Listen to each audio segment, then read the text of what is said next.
దేవుడు మనకిచ్చినటువంటి ఆయుష్కాలమును బట్టి, ఆరోగ్యమును బట్టి, ఆ రెండు ఇచ్చినటువంటి దేవుణ్ణి మనం ఏం చేస్తున్నామంటే స్తుతిస్తున్నాం. దేవునికి కృతజ్ఞతాస్తుతులు చెల్లించుతున్నాం. దేవుడు క్రొత్త సంవత్సరం ఇచ్చాడు మనకి, క్రొత్త వస్త్రాలు ఇచ్చాడు మనకి, క్రొత్త పరిస్థితులు ఇచ్చాడు దేవుడు మనకి. ఇవి కాకోకుండా దేవుడు మరొక అద్భుతమైనటువంటి వరాన్ని దేవుడిస్తున్నాడండి. అదేమిటో తెలుసా?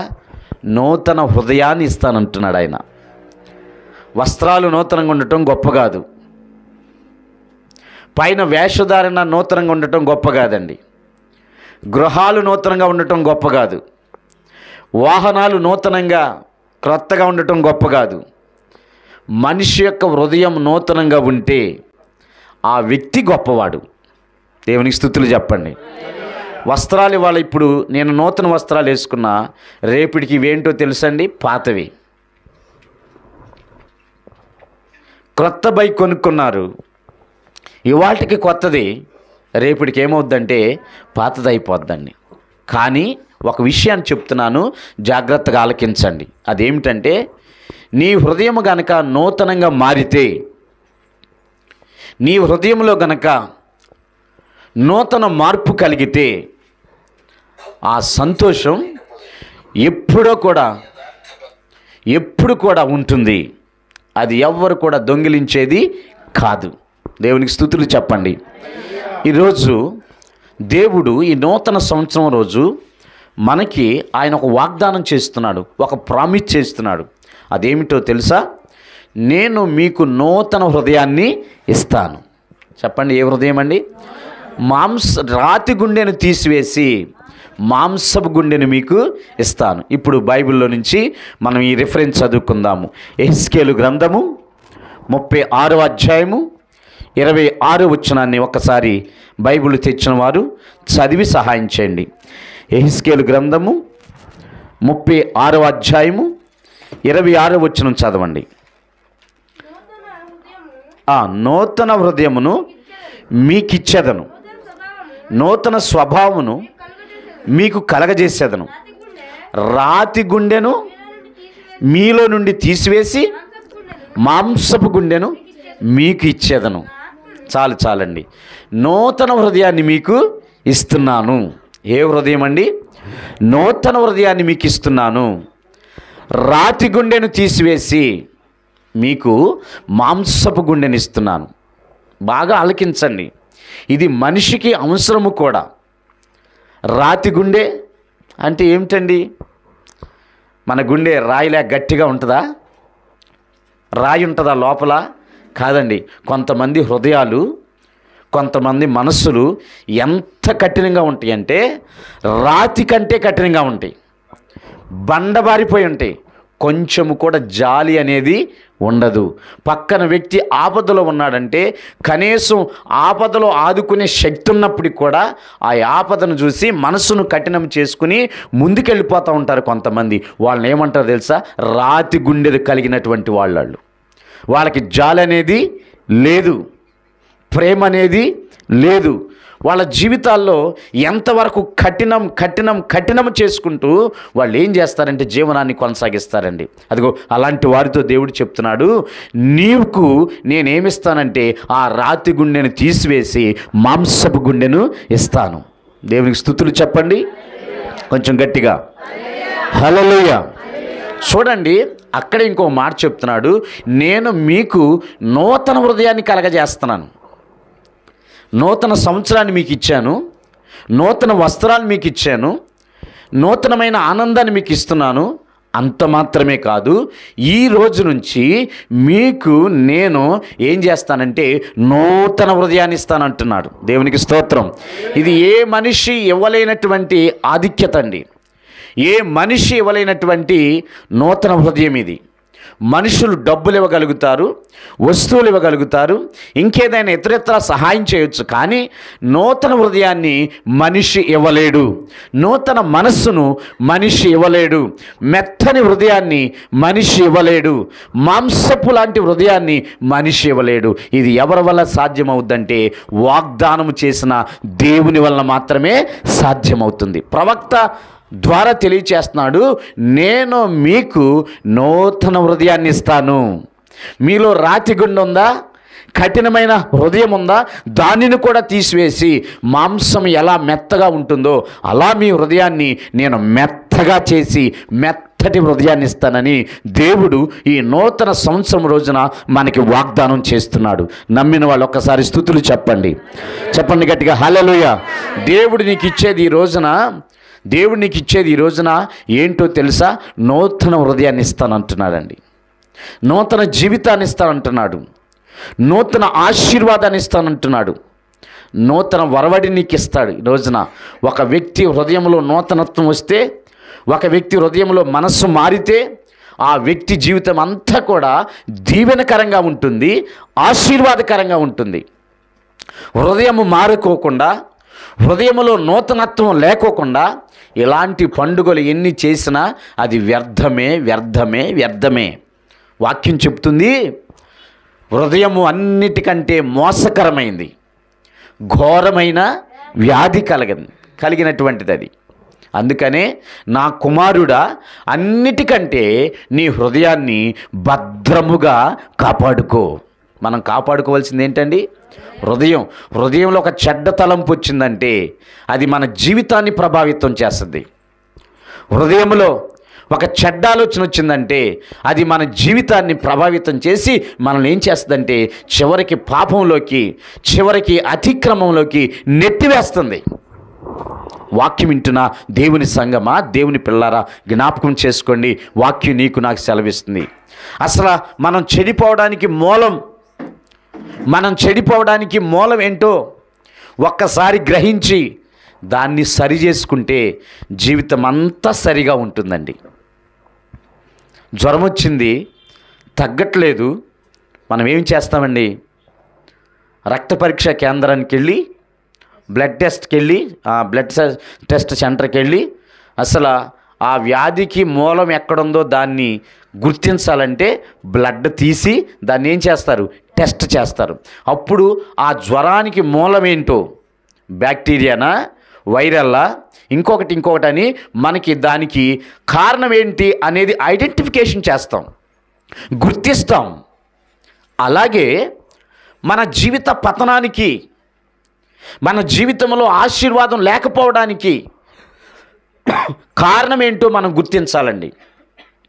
మనం ముందుకెళ్ళలేకపోవడానికి, మన జీవితంలో సంతోషం లేకపోవడానికి కారణం ఏంటో మనం గుర్తించాలండి.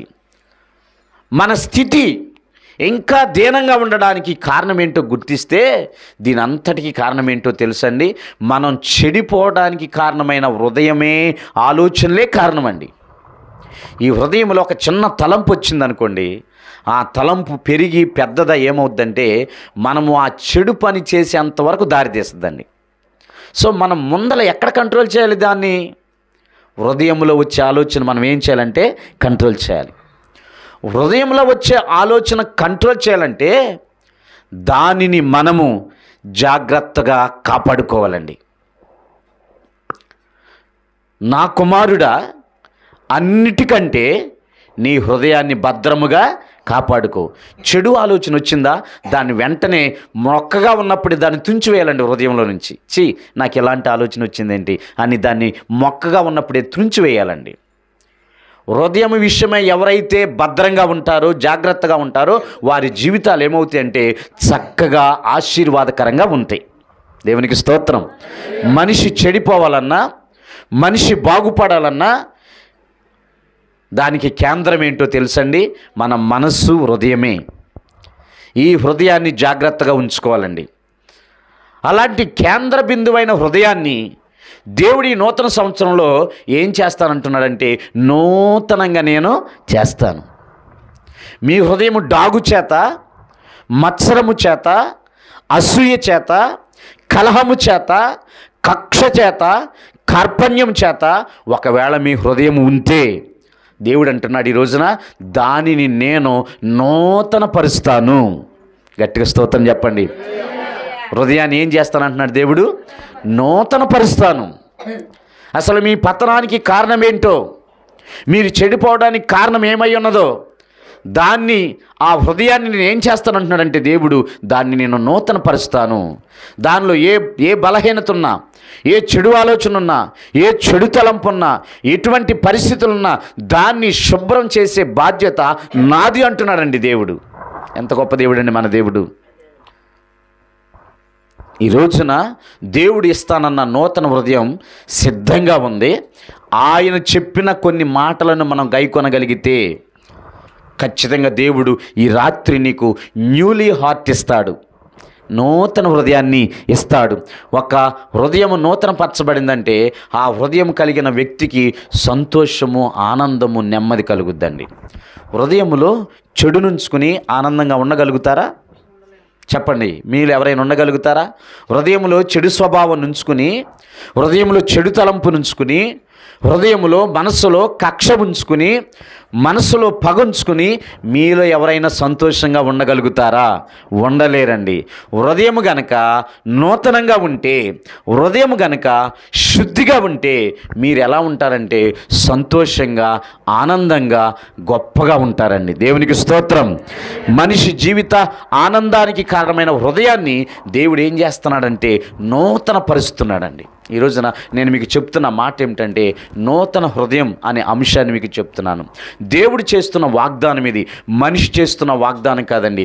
నేను మీకు ఈ సంవత్సరము, ఈ రోజు నుంచి మీ గాయపడిన హృదయాన్ని, మీ మత్సరపడిన హృదయాన్ని, పాడైపోయిన హృదయాన్ని, కలహంతో ఉన్న హృదయాన్ని, మత్సరంతో ఉన్న హృదయాన్ని నేనేం చేస్తాను అంటున్నానంటే దేవుడు, నేను దాన్ని నూతన పరుస్తాను. దేవునికి స్తుతులు చెప్పండి, చెప్పండి గట్టిగా హల్లెలూయా. నేను దాన్ని నూతన పరుస్తాను అంటున్నాడండి. ఈ రోజున హృదయంతో వాక్యమేనండి. ఖచ్చితంగా దేవుడు మీకు నూతన హృదయం ఇచ్చి మిమ్మల్ని ఆనందంతో ఇక్కడి నుంచి దేవుడు పంపిస్తాడండి. మరి ఈ నూతన హృదయం మనం ఎలా పొందుకోవచ్చో ఇక్కడ మనం చూద్దామండి. ఒక్కసారి యెహెజ్కేలు గ్రంథము 18వ అధ్యాయము 31వ వచనాన్ని మనము ధ్యానం చేసుకుందాము.